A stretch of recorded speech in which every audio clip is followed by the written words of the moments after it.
It is Monday, May 24, 2021. On the news this morning, national flag to fly at half-mast in honor of late armed forces personnel. Southwest governors, APC leaders oppose separatist agenda, backs ban on open grazing. Gunmen burn INEC headquarters in Anambra State. On the foreign scene, EU leaders to meet today of a forceful hijack of plane. Arrest of Belarusian activist Roman Protasevich. I am Enoh Ogbevire. President Muhammad Buhari has directed that the national flag be flown at half-mast in all public buildings, facilities and official residences across the country. A statement from the Secretary to the Government of the Federation, Boss Mustafa, said it will be from today till Wednesday to honor the memory and services of the late Chief of Army Staff, Lieutenant General Ibrahim Attahiru, and other military officers who died in a plane crash on Friday last week. It also said the President has approved Monday as a work-free day for members of the armed forces.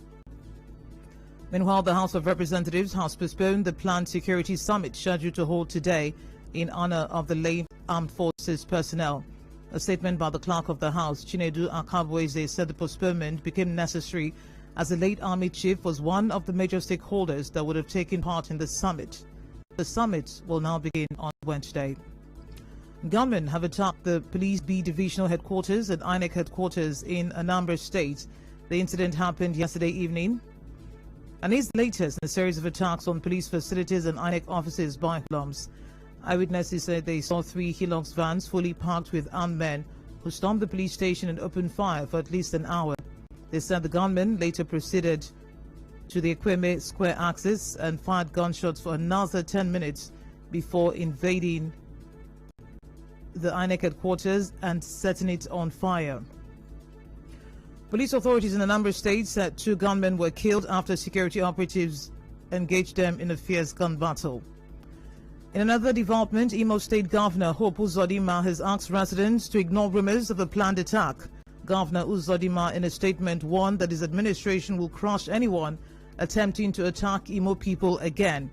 He also said that over 400 of those who carried threats on the state in the past have been arrested and are undergoing trials in courts. Moving on, leaders and APC governors from the Southwest region have condemned separatist agenda in various parts of the country. Briefing reporters at the end of the meeting yesterday, held in Lagos, former interim national chairman of the APC, Bisi Akonde, said the Southwest leaders and governors also endorsed the position of the southern governors to ban open grazing and movement of cattle by foot. Mr. Akonde said the leaders asked the CBN to give support to those who want to set up ranching as part of efforts to address the crisis between herders and farmers. They also asked the federal government to consider the option of true federalism that would give more powers to the state government. Recall that there have been calls for secession in parts of the country recently, especially in the southwest and southeast regions, while some agitators held rallies to demand Yoruba nation in the west. Others in the east have renewed their call for Biafra. Away from that, the re-elected chairman of Akukutoru local government area, River State, Roland Sekibot, says the former APC members from the area who defected to the PDP over the weekend will be given equal treatment. Mr. Sekibot said this when the state chapter of the PDP received some APC members from Akukutoru local government area. You have to give them a level playing ground. That is who we are. There is equality of membership as far as we are concerned. But I also want to appreciate them all because of the time they are coming and they start with the caliber of people that just crossed into our party. I'm thanking them because this is an era where we have constant criticism from the opposition. I've talked to them even before now, and they say their decision is born out of that the governor is doing so much, and that they want to come to contribute their own little quota to be part of this success story. Mr. Sekibon also said former PDP members in the area who moved to the APC are insignificant compared to the members of APC that returned to the PDP. I hope we must compare. You cannot compare these persons to that person. In this case, we have a former commissioner, we have a former caretaker chairman, former manager of Rema in River State, and we have a former minority leader of the River State Assembly. Who is the other person? What is pedigree? What is that antecedent? Where is he coming from? The only thing we had here that they contested local government chairman. and he never won. What is that in politics? Our correspondent reports that some of the former APC stakeholders who defected to the PDP in Akukutaro include Benibo Anabrabra, a former minority leader in the State House Assembly, and Isibo Jack, a former commissioner. You're listening to the news on 92.3 Nigeria Info Port Harcourt. Still ahead, Obi Lulu Briggs Foundation launches 50 million naira Geriatrics Care Endowment Fund. Do stay tuned. Connect with your customers. Advertise on 92.3 Nigeria Info. Visit our downtown office at Shop 9, Mediatrix of All Gracies Plaza, opposite FIRS, Stadium Road, Port Harcourt, and book your commercials. Call 0817 001 8162. That is 0817 001 8162. And let us connect you to your customers. Connect with your customers. Advertise on 92.3 Nigeria Info. Visit our downtown office at Shop 9, Mediatrix of All Gracies Plaza, opposite FIRS, Stadium Road, Port Harcourt, and book your commercials. Call 0817 001 8162. That is 0817 001 8162. And let us connect you to your customers. Connect with your customers. Advertise on 92.3 Nigeria Info. Visit our downtown office at Shop 9, Mediatrix of All Gracies Plaza, opposite FIRS, Stadium Road, Port Harcourt, and book your commercials. Call 0817 001 8162. That is 0817 001 8162. And let us connect you to your customers. Connect with your customers. Advertise on 92.3 Nigeria Info. Visit our downtown office at Shop 9, Mediatrix of All Gracies Plaza, opposite FIRS, Stadium Road, Port Harcourt, and book your commercials. Call 0817 001 8162. That is 0817 001 8162. And let us connect you to your customers. Connect with your customers. Advertise on 92.3 Nigeria Info. Visit our downtown office at Shop 9, Mediatrix of All Gracies Plaza, opposite FIRS, Stadium Road, Port Harcourt, and book your commercials. Call 0817 001 8162. That is 0817 001 8162. And let us connect you to your customers. Connect with your customers. Advertise on 92.3 Nigeria Info. Visit our downtown office at Shop 9, Mediatrix of All Gracies Plaza, opposite FIRS, Stadium Road, Port Harcourt, and book your commercials. Call 0817 001 8162. That is 0817 001 8162. And let us connect you to your customers. Connect with your customers. Advertise on 92.3 Nigeria Info. Visit our downtown office at Shop 9, Mediatrix of All Gracies Plaza, opposite FIRS, Stadium Road, Port Harcourt, and book your commercials. Call 0817 00 on 92.3 Nigeria Info. Thank you for staying tuned. The Obi Lulu Briggs Foundation has launched a 50 million naira High Chief Dr. Obi Lulu Briggs Geriatrics Care Endowment Fund. Speaking at the launch held at the River State University on Saturday, the chairman of the Obi Lulu Briggs Foundation, Dr. Mrs. Senye Obi Lulu Briggs, said it will fund the creation of a geriatrics unit at the River State College of Medical Sciences and provide for the training of geriatricians to serve at the River State University Teaching Hospital. Anecdotal evidence from our work with elders indicate that their living conditions, well-being, and access to healthcare have deteriorated significantly as a result of the ravaging pandemic. I was my loving late husband's primary caregiver.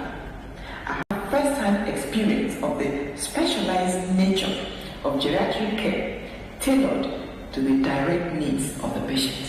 An advisory committee drawn from the academic and business sectors were inaugurated during the event to pilot the endowment fund. Chairman of the committee, Ms. Valeria Young-Harry, and a member of the committee, former River State Attorney General Wogubom, spoke to our correspondent shortly after the event. So it is very important for us to bridge that gap, and to bridge that gap means developing the required human capital and funding the required researches. That is what the program is all about, and we shall come up with an action plan that will address all the issues. It's the first time that people are giving attention in a big way to older people. We hardly hear of geriatric medicine. So care for older people in a more professionalized way has not been part of our thinking, as we know, of infants, women and child and stuff like that. So there is a shift in thinking. The event, which marked the third posthumous birthday of High Chief Dr. Obilulu Briggs, saw an inaugural memorial lecture instituted in his honor. The guest lecturer, Professor Ubehi Akoria, delivered her paper titled Person-Centered Medicine, the Way Forward for Geriatrics Healthcare in Nigeria. When people talk about aging and they want to put in graphics, the first thing that comes to their mind is someone holding a stick. That's an example of a negative stereotype. Truth is, we are all aging, and any investment in promoting healthcare for the elderly is an investment for yourself. The annual mortality in persons aged 60 years and above has increased over the last 2 decades. Also, the Amadaba of Spiff Town in Tuan Brass by Elsa State, His Royal Highness David Serena Dokubo, while commending the widow of High Chief Dr. Obilulu Briggs for keeping with his legacies as the grand benefactor, said care for the elderly must be prioritized. That means we must sow the seeds. We must begin to build in the younger ones today the muscle with which they will uphold us tomorrow. So geriatrics, something that society needs to focus on, how to look after the elderly. Our correspondent reports that the Deputy Senate President, Senator Ovie Omoagege, and Chief Whip of the Senate, Senator Oji Uzo Kalu, attended the event. The chairman of Ogba Egbema Ndoni local government area, Victor Odili, says the ultra-modern market in Omok will be commissioned today. Mr. Odili, in a statement, welcomed traditional rulers, CDC, the political class and women's group, to the commissioning of the 64 lock-up shops built by his administration. The statement said sole administrator, River State Waste Management Agency, Riwama, and immediate past PDP state chairman, Felix Oboa, will commission the project. It said the commissioning will begin by 11 a.m. In business, the Social Economic Rights and Accountability Project, SERAP, has asked President Muhammad Buhari to direct the Minister of Finance, Zainab Ahmed, to disclose how the $700 million looted fund reportedly recovered by the federal government in the past 4 years was spent. In the Freedom of Information request by SERAP Deputy Director Kalawale Oluwadare, the organization said disclosing spending details of the recovered loot and spending plans for the £4.2 million Ipori loot will promote transparency and accountability. The agency also asked the federal government to use the recovered loot to fund the 2021 budget and improve the country's economy rather than borrowing another 2.3 trillion naira external loan. In entertainment, members of the defunct Mohit's crew, Don Jazzy, D'banj and Wande Cole, reunited to perform at rapper Ikechukwu's wedding recently. The viral video from the wedding showed D'banj and Wande Cole performing the song Iskaba while Don Jazzy danced along to the tune on stage. Mohit Records was founded in 2006 by Don Jazzy and D'banj. In March 2012, Don Jazzy confirmed via Twitter that D'banj had left the label due to differences in interest. And in sports, Chelsea qualified for next season's Champions League despite a 2-1 defeat at Aston Villa. This is as Leicester lost against Tottenham.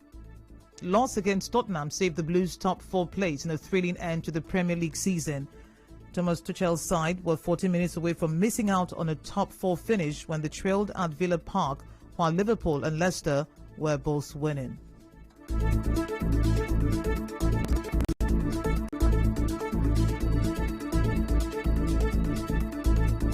And now, we bring you news from around the world.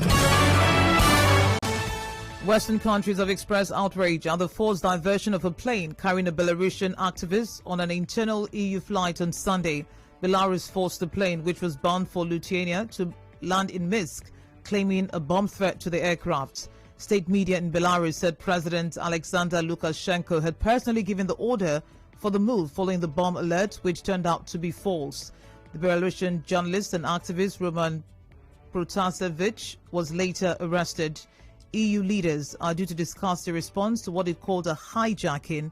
Since winning a disputed election last year, 66-year-old Mr. Lukashenko, who has ruled the country since 1994, has cracked down on dissenting voices. On the news this morning, you heard that Nigeria's national flag will now fly at half-mast as President Buhari declares Monday work-free day for military personnel. Southwest governors, APC leaders have opposed separatist agenda and are backing the call on ban on open grazing. Gunmen have burnt INEC headquarters in Anambra. On the foreign scene, EU leaders will meet today over the forceful hijack of a plane and the arrest of Belarusian activist Roman Protasevich. The news was edited by Martha Okiri. Contact our newsroom on 0818 90 00017. Cloudy weather expected in Port Harcourt this morning. Thank you for listening. My name is Enoh Ogbevire.